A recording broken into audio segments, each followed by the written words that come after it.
बिस्मिल्लाहिर्रहमानिर्रहीम। Welcome back dear students. Hope so आप लोग खैरियत से होंगे।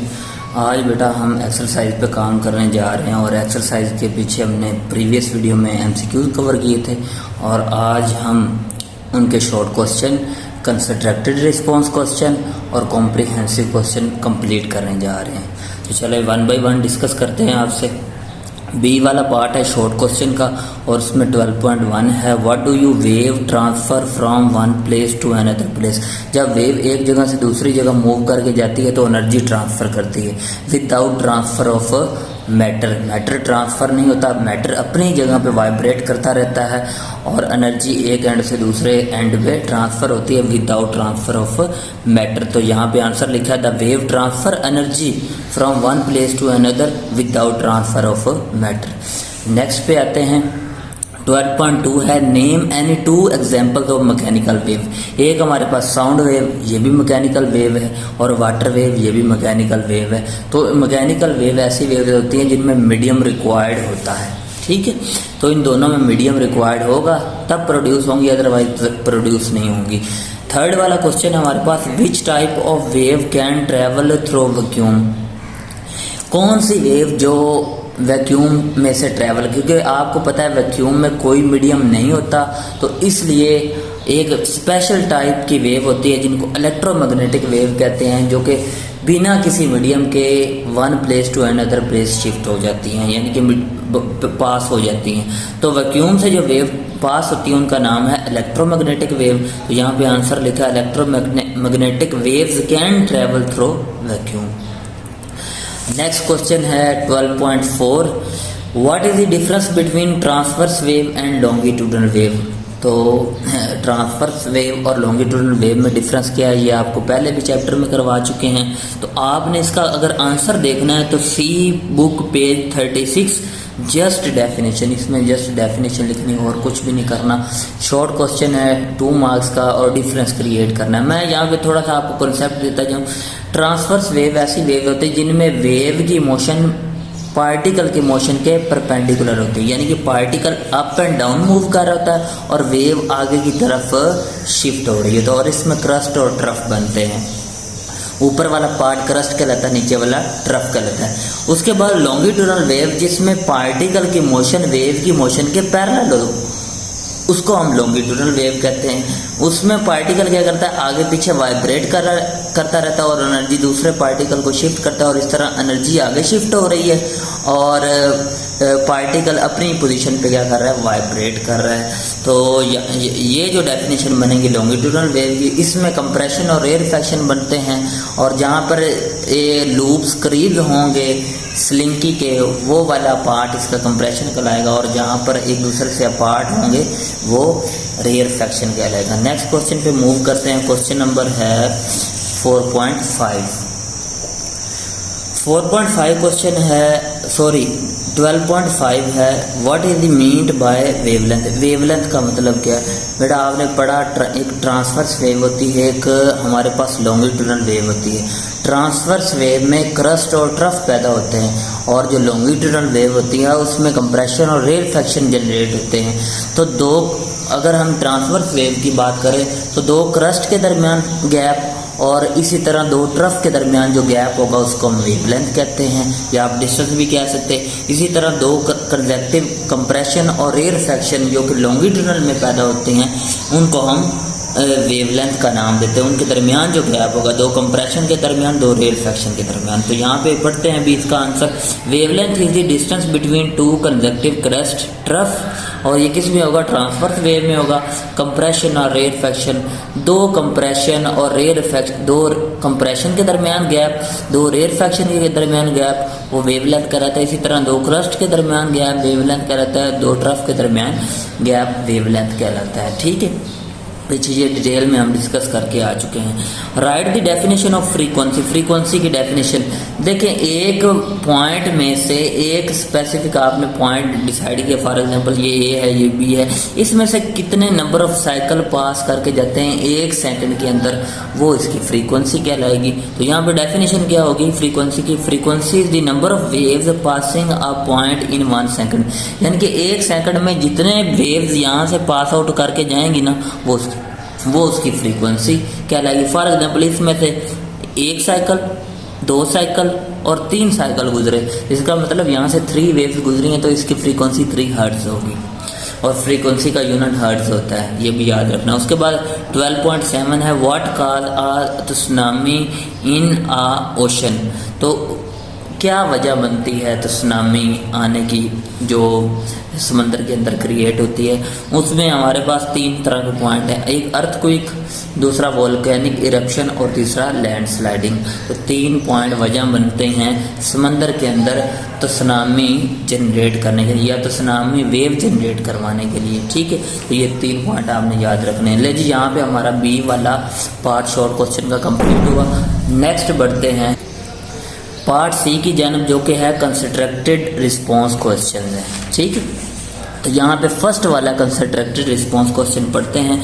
Y sound can not travel through the space but light can, explain using the concept of wave. वो कहता है साउंड क्यों नहीं ट्रेवल कर सकती स्पेस में जबकि लाइट स्पेस में से ट्रेवल कर जाती है, इसकी रीज़न आप बताएं। अब देखिए साउंड जो होती है एक मैकेनिकल नेचर रखती है, मैकेनिकल वेव है, जो इसको मीडियम रिक्वायर्ड हो तभी ये पास आउट होगी, जबकि लाइट के लिए कोई मीडियम दरकार ना भी हो तो ये एक पॉइंट से दूसरे पॉइंट तक पहुंच जाती है। तो यहाँ पर यही रीज़न मैंने क्रिएट किया है। Sound is a mechanical wave and requires a material medium for propagation. Space is a vacuum and contain no medium, क्योंकि स्पेस में कोई मीडियम नहीं होता। So sound can not travel through it, इसमें से साउंड नहीं पास कर सकते, किस में से, स्पेस में से, क्योंकि उसमें कोई मीडियम नहीं होता। हाँ लाइट पास कर सकती है। उसके बाद वो कहता है light is an electromagnetic wave, light एक इलेक्ट्रोमैग्नेटिक वेव नेचर रखती है and does not required any medium, इसे किसी भी मीडियम से कोई कंसर्न नहीं होता। Therefore it can travel through space, और ये स्पेस में से भी गुजर जाती है, चाहे मीडियम हो चाहे ना हो, लाइट पास आउट कर जाती है। नेक्स्ट क्वेश्चन है 12.2 a student shakes one end of a rope and observe wave move along it. What kind of wave is it and how do the particle move? अब एक student है वो रोप को ऐसे अप एंड डाउन मूव करवाता है, तो उससे वो कहता है कौन सी वेव जनरेट होंगी। और उसके बाद नेक्स्ट वो कहता है व्हाट काइंड ऑफ वेव, कौन सी वेव जनरेट होगी, and how do they particle move, और उसके पार्टिकल के कैसी मोशन परफॉर्म करेंगे। देखें ट्रांसवर्स वेव ऐसे जनरेट होगी, ये लाइक दिस, जब उसको शेक करेगा, ऊपर नीचे मूव करवाएगा रोप को, तो ये इस तरह के हमारे पास बल्जीज क्रिएट होंगे, ये एक ट्रांसवर्स वेव। तो इसमें जो पार्टिकल होंगे ना, फॉर एग्जांपल ये कभी ऊपर जाएगा कभी नीचे जाएगा, बस ये हमने यहाँ पे बताना है।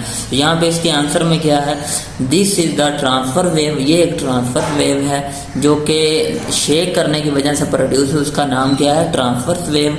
The particle of rope move up and down, देखिए ये पार्टिकल कभी अप जाएगा कभी डाउन जाएगा, perpendicular to the direction of wave travel, और वेव आगे की तरफ ट्रैवल कर रही है, यानी कि वेव इस तरह मूव कर रही है, पार्टिकल ऊपर नीचे मूव कर रहे हैं, इन दोनों के दरमियान एंगल क्या है 90 का, तो इसलिए हम परपेंडिकुलर का वर्ड यूज कर सकते हैं। तो ये एक किस्म की ये डेफिनेशन बन गई है ट्रांसवर्स वेव की। और दूसरे में अगर पैरेलल लगा दो तो लॉन्गिट्यूडनल वेव की डेफिनेशन बन जाएगी। तो आपको वो शॉर्ट क्वेश्चन भी क्लियर हो जाता है यहाँ से पीछे जो आया था। नेक्स्ट हमारे पास क्वेश्चन है 12.3 How does the amplitude of a wave relate to the energy it carries? Give an example to support your answer. देखिए जितना वेव का एम्पलीट्यूड ज़्यादा होगा ना उतनी उसके पास एनर्जी ज़्यादा होगी। फॉर एग्जांपल एक वेव ये और दूसरी मैं यहाँ पे एक वेव और जनरेट करवा देता हूँ, ये एक छोटी सी वेव है यहाँ पे।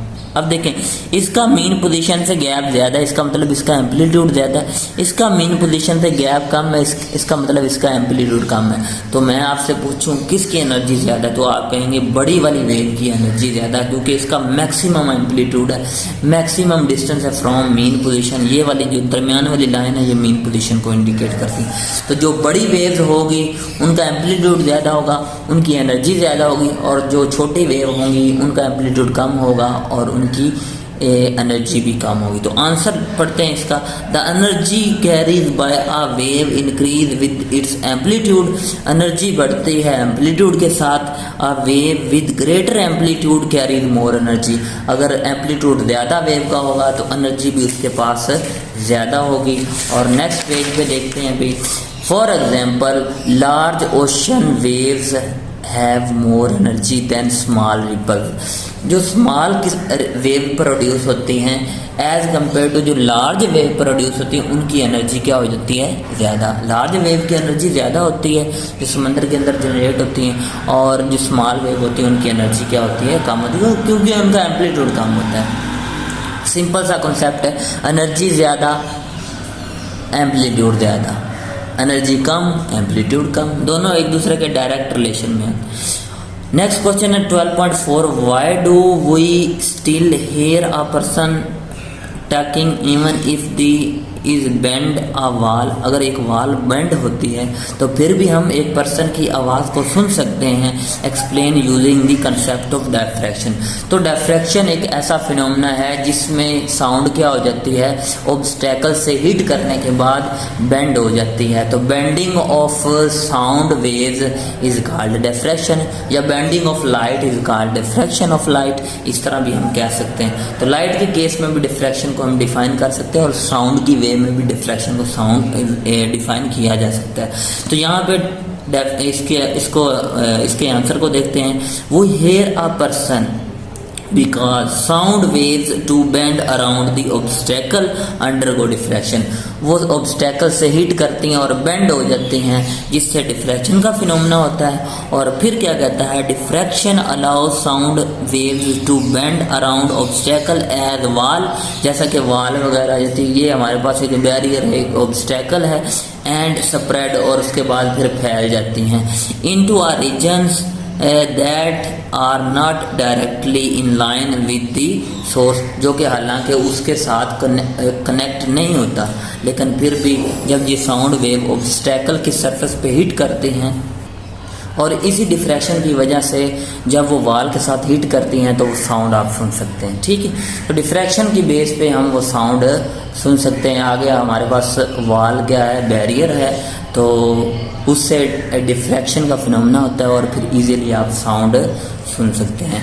उसके बाद नेक्स्ट क्वेश्चन है 12.5, if the size of slit of a wave passes through is much smaller than the wavelength, अगर स्लिट का साइज वेवलेंथ के साइज के मुकाबले में है कम, यानी कि वेवलेंथ का साइज क्या है ज़्यादा और स्लिट का साइज क्या है कम, what will happen to the wave after passing through the slits, explain briefly.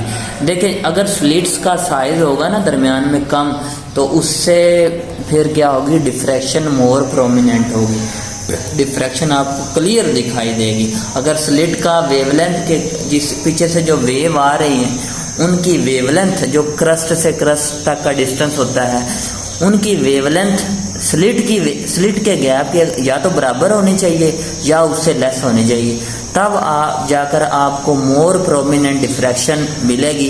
Otherwise अगर गैप हुआ ज़्यादा, पीछे से जो वेव आ रही हैं उस ऑब्स्टेकल से हिट करेंगी और उनकी वेवलेंथ हुई इन स्लिट्स के गैप से ज़्यादा, तब आपको मोर प्रोमिनेंट डिफ्रैक्शन नहीं मिलेगी। ठीक है, उसके बाद नेक्स्ट पेज पे आते हैं, लेकिन नेक्स्ट पेज पे इसका आंसर है, ये रीड आउट करते हैं, the wave will spread out significantly after passing through the slit due to the diffraction.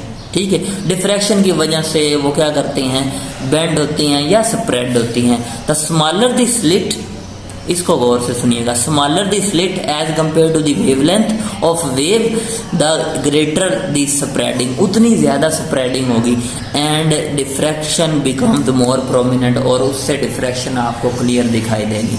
तो यहाँ पे ये आपके कंस्ट्रक्टेड रिस्पॉन्स क्वेश्चन कंप्लीट हुए। नेक्स्ट बढ़ते हैं कॉम्प्रिहेंसिव क्वेश्चन की जानब। नेक्स्ट डी वाला पार्ट है कॉम्प्रिहेंसिव क्वेश्चन का, तो इसका क्वेश्चन नंबर 1 पढ़ते हैं, explain how wave transfer energy without transfer of matter, give example from daily life. तो डेली लाइफ से आपने एग्जांपल भी देनी, और ये आपका एक लॉन्ग क्वेश्चन है। इसका आंसर आपको मिलेगा बुक के पेज नंबर 34 और 35 पे, और आपने टॉपिक जो लर्न करना है 12.1 वो कंप्लीट लर्न करना है, तो फिर आपका आंसर मुकम्मल होगा। उसके बाद क्वेश्चन है हमारे पास 12.2, describe the difference between mechanical and electromagnetic wave with suitable example. तो आपने डिफरेंस क्रिएट करना है मैकेनिकल वेव और इलेक्ट्रोमैग्नेटिक वेव के दरमियान विद एग्जांपल। तो इसका आंसर मिलेगा बुक के पेज नंबर 34 और 35 पे ही मिलेगा। आपने टॉपिक देखना है 12.2। 12.2 जो टॉपिक है वो आपने मुकम्मल तैयार करना है, और उसके बाद नेक्स्ट क्वेश्चन पे मूव करते हैं, उसका आंसर देखते हैं। 12.3 है what are the transverse and longitudinal waves. ये दोनों क्या होती हैं, explain each with the help of diagram and example. तो आपको बुक की पेज नंबर 36 और 37 पे आंसर मिल जाएगा। आपने टॉपिक जो लर्न करना है टाइप्स ऑफ मैकेनिकल वेव, तो दोनों तरह की वेव इसके अंदर आ जाती हैं, तो आपने ये मुकम्मल टाइप्स ऑफ मैकेनिकल वेव करना, वहाँ पे आपको आंसर मिल जाएगा। ले जी नेक्स्ट क्वेश्चन है 12.4, discuss the properties of waves such as reflection, refraction and diffraction, support your answer with example.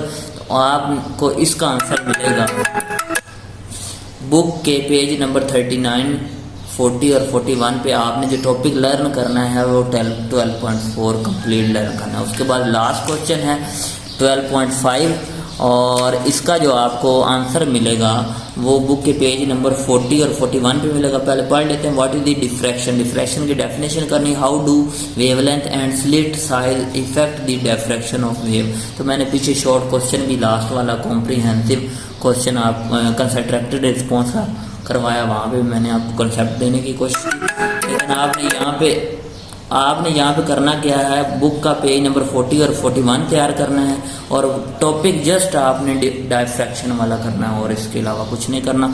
तो यहाँ पे आज का हमारा लेक्चर कंप्लीट हुआ। इसी के साथ मुझे इजाज़त दें। अल्लाह हाफिज़।